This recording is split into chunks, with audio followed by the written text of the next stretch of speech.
welcome to this first executive briefing intended for FBI leadership and for the directors of the National Intelligence Agency. My name is UUgorji, and I'm the supervisor of the Joint Terrorism Task Force here in Trenton, New Jersey.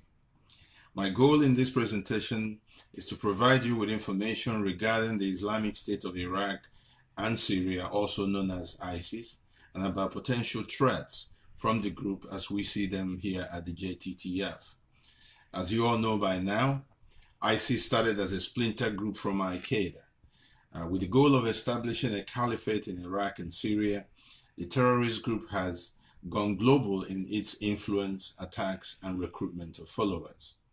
With respect to the US, the threat of ISIS to the United States can be placed into at least 4 categories. The first is direct threats to targets on the mainland. The second is threats to US interests overseas. The third is the radicalization of US citizens in support of its terrorist activities. And the fourth is the recruitment of US citizens and residents to join in its wars overseas and or carry out attacks here in the US. Now, with respect to direct attacks on the mainland, ISIS has released a list of targeted cities in the US. There are already some instances of ISIS-inspired attacks in the US. You will find that list of targeted cities in Figure 1 in this executive briefing.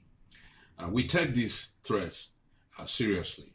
While there has been rumors of ISIS infiltrating refugee groups seeking entry in the US, we do not at this time have any suspected ISIS members who have entered the country through that route.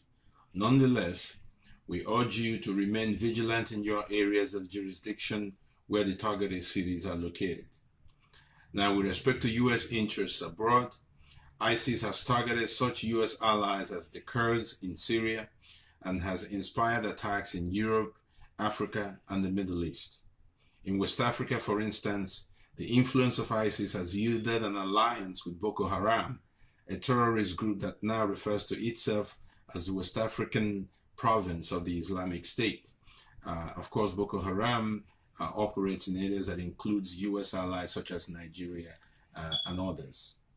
Now, with respect to the radicalization of US citizens in support of its activities, ISIS has used modern media and improved technology to create and share propaganda and recruitment videos globally. The result is that ISIS operatives are very active online via social media, especially through Twitter accounts.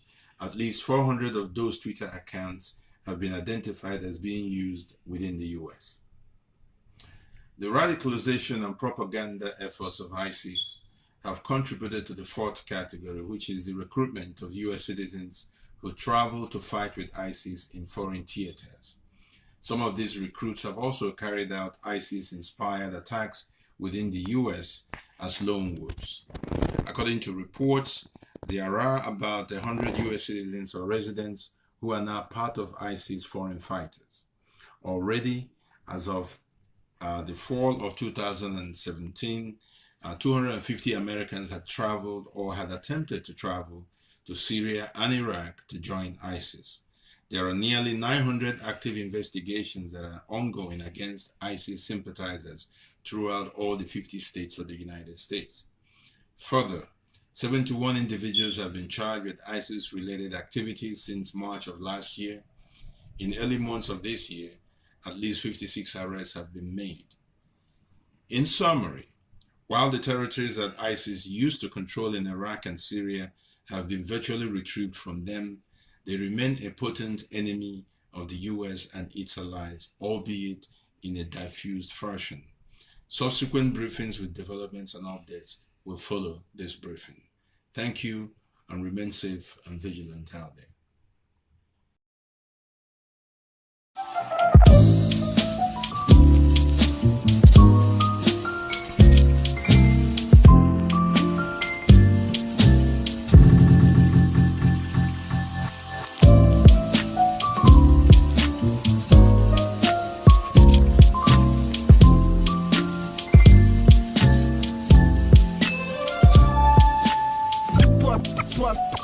Plus this.